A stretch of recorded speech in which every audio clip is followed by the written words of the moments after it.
Você conhece alguém que já precisou fazer uma cirurgia para retirar miomas do útero?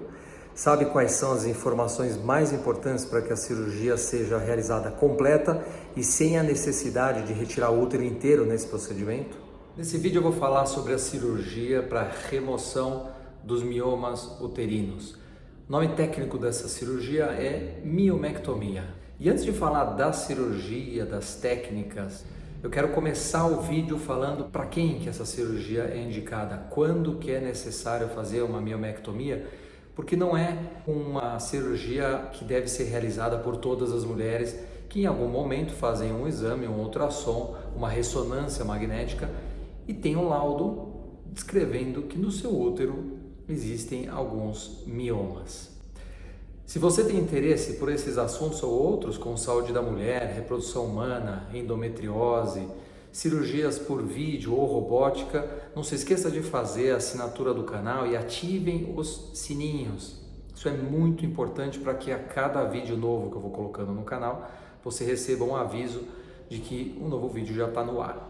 O mioma uterino é uma doença benigna. Não é necessário o tratamento cirúrgico, a não ser que exista um risco, uma necessidade importante para a mulher que vai passar pelo procedimento cirúrgico. Alguns estudos sugerem que quase 80% das mulheres em algum momento da sua vida reprodutiva vão ter miomas no seu útero.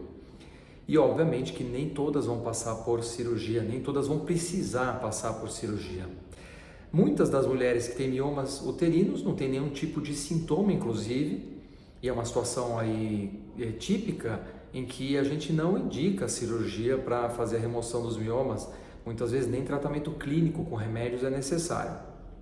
Então, para quem que a gente vai pensar em um tratamento, e principalmente no procedimento cirúrgico?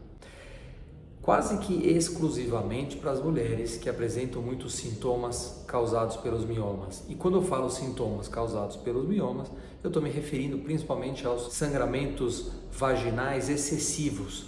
Mulheres que têm fluxo menstrual que duram 7, 8, 9 dias, ou seja, muito mais tempo do que o normal, principalmente quando esse fluxo é formado por um volume muito acima do normal. O fluxo ultrapassa o absorvente, suja a roupa, às vezes em locais públicos, às vezes em reuniões de trabalho, criando um impacto enorme na qualidade de vida dessas mulheres. E aí sim, existe uma indicação formal para tratamento desses miomas, normalmente por cirurgia. Para aquelas mulheres que não têm mais desejo reprodutivo, já tiveram filhos e não têm a menor possibilidade de um novo planejamento para engravidar, a melhor opção é a histerectomia com a retirada do útero inteiro. Mas para as mulheres que têm desejo reprodutivo, para as mulheres que ainda não engravidaram ou que já tiveram filhos e pretendem ter mais gestações, a cirurgia indicada é a miomectomia, quando então é feita a retirada dos miomas, mas o útero ele fica preservado. Existem várias técnicas para fazer a remoção dos miomas. Puxa, e como é que eu vou escolher? Como é que eu decido qual que é a melhor forma de fazer a cirurgia para a remoção dos meus miomas? A escolha vai depender de algumas características dos próprios miomas e da técnica com a qual o cirurgião está mais acostumado, está mais familiarizado. Para os miomas que ficam na parte de dentro do útero, os miomas submucosos, principalmente quando são pequenos, miomas com até 2 centímetros, a gente pode fazer a remoção por histeroscopia, que é um procedimento cirúrgico em que o equipamento ele entra via vaginal e pelo colo do útero ele chega na parte interna do útero. É um equipamento muito estreito, composto por uma ótica que permite ao cirurgião olhar o que está acontecendo lá dentro e uma pinça que permite a remoção do mioma via histeroscópica, através deste equipamento. Ele vai sendo retirado aos pouquinhos, fragmento por fragmento, a gente retira todo o mioma e deixa o útero com a sua estrutura normal. Quando existem vários miomas, e principalmente miomas maiores, a técnica exige a via abdominal ou pélvica, que pode ser a cirurgia convencional, onde é feito um corte igual de cesárea, o útero é colocado para fora da pelve e o cirurgião vai fazendo a remoção de mioma por mioma. Recentemente, já há alguns anos, as técnicas minimamente invasivas, que são a laparoscopia ou a cirurgia robótica, elas ganharam a preferência ampla porque evitam esse corte grande abdominal que traz uma recuperação mais difícil. Na cirurgia minimamente invasiva, são só alguns orifícios, pequenas incisões, e isso faz com que a recuperação seja muito mais rápida depois do procedimento cirúrgico.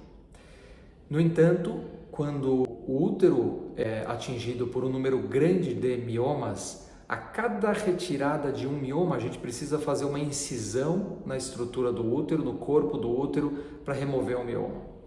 Nessas condições, o sangramento ele tende a ser um pouco maior e o desafio para o cirurgião é fazer a sutura, é fechar esse útero inteiro por laparoscopia, porque as pinças limitam o movimento do cirurgião.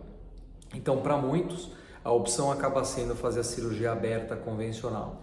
Eu, pessoalmente, tenho preferência de fazer via robótica, porque o equipamento utilizado nesse tipo de cirurgia permite um movimento do cirurgião semelhante ao que eu faço à mão quando eu estou realizando uma cirurgia convencional aberta. Por isso é muito mais natural para o cirurgião fazer o movimento e a sutura de todas as incisões no útero quando são necessárias várias incisões para retirada de vários miomas, ou um mioma muito grande, em que é feita uma incisão muito grande no útero para que ele seja retirado.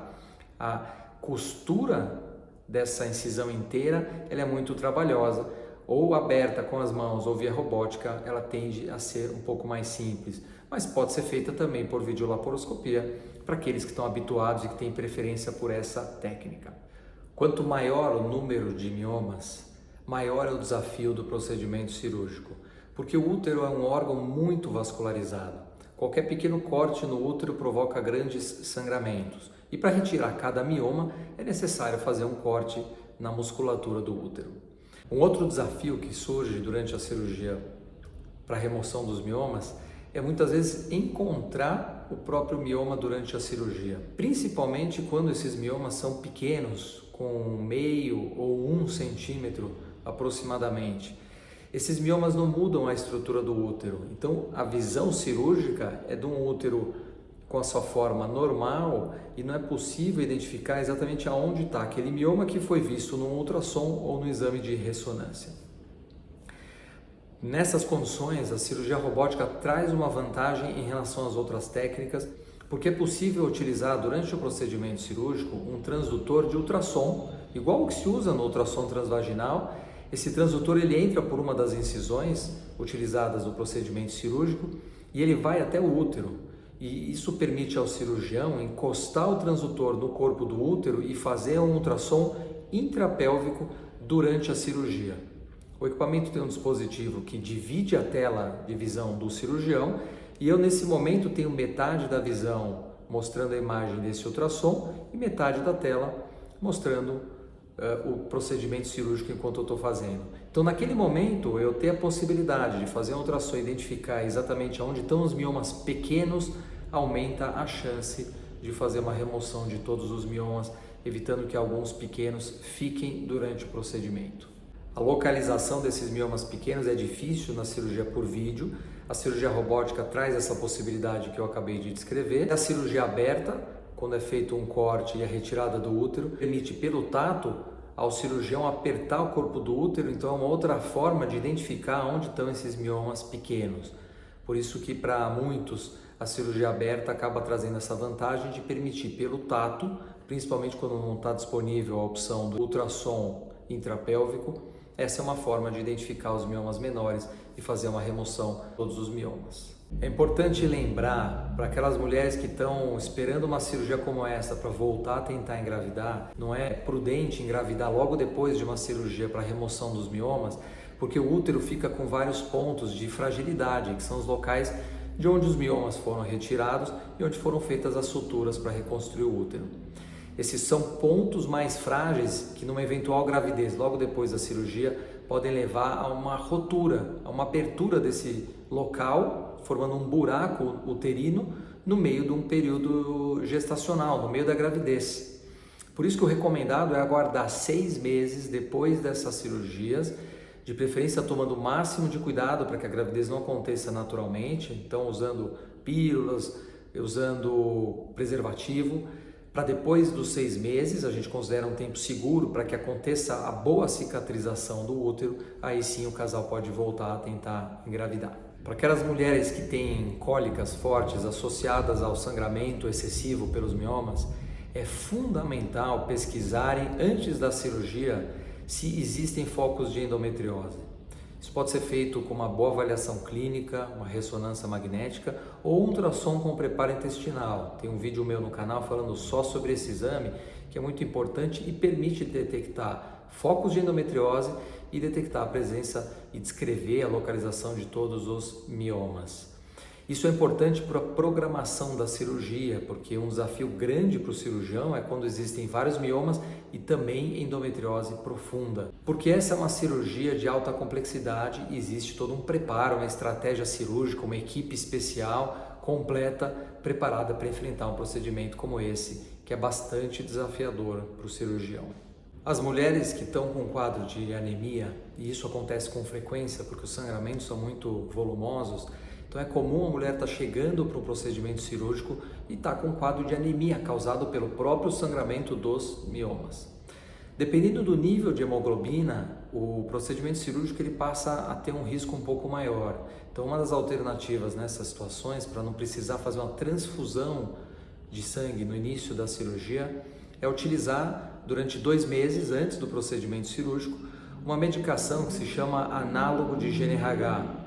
Esse é um tipo de medicação que faz com que os ovários parem de funcionar e a mulher entra numa menopausa medicamentosa. Os ovários parando de funcionar, eles se comportam como das mulheres pós-menopausa. E para os miomas, a falta dos hormônios ovarianos faz com que eles diminuam de tamanho, o que pode eventualmente ajudar no procedimento cirúrgico, e provocam a interrupção do sangramento em quase todas as mulheres enquanto usam esse tipo de medicamento. Isso pode ser interessante porque nesse período de 60 dias é possível uma recuperação dos níveis de sangue normais para que a mulher vá para o procedimento cirúrgico sem anemia e por isso sem precisar fazer uma transfusão no início do procedimento cirúrgico. Quanto tempo dura esse tipo de cirurgia? Essa informação é importante para as pacientes e principalmente para os familiares que ficam aguardando, um pouco angustiados enquanto a cirurgia está sendo realizada. Normalmente é uma cirurgia que envolve de 2 a 3 horas, mas como eu disse, quando os miomas são muitos e principalmente são grandes, o desafio para o cirurgião é maior e com isso o tempo cirúrgico ele tende a se prolongar, podendo chegar a 4 horas, 4 horas e meia eventualmente o tempo total de uma cirurgia como essa. E como que é a recuperação? Essa é uma dúvida muito comum, a recuperação depois da cirurgia para voltar às suas atividades do dia a dia, para voltar ao trabalho, para voltar à atividade física ou à relação sexual. Normalmente, a recuperação é de 10 a 12 dias para poderem voltar a trabalhar. Isso para as cirurgias minimamente invasivas, por vídeo ou robótica. A cirurgia, quando ela é feita aberta, convencional, exige uma recuperação mais longa, um período mais lento para que aquele incômodo passe a níveis mais discretos e não incomode as atividades da mulher no dia a dia. Para a cirurgia minimamente invasiva, o tempo é de 10 a 12 dias para voltarem a dirigir e para voltarem a trabalhar. Para realizarem exercícios físicos ou relações sexuais, que são atividades mais intensas, eu costumo recomendar quase 40 dias de intervalo depois da cirurgia. E com isso, a cada avaliação no consultório, eu vou liberando as pacientes para retomarem as atividades mais intensas, pegarem pesos, voltar a realizar exercícios físicos mais intensos, como academia, e para retomar a sua vida sexual normal. Se você gostou desse vídeo, não se esqueça de fazer a inscrição do canal, não se esqueça de dar um like, porque isso ajuda muito a divulgar aqui no YouTube. E se inscreva e ativem também os sininhos para receberem a notificação a cada vídeo novo que vai ser colocado aqui no canal. Até o próximo!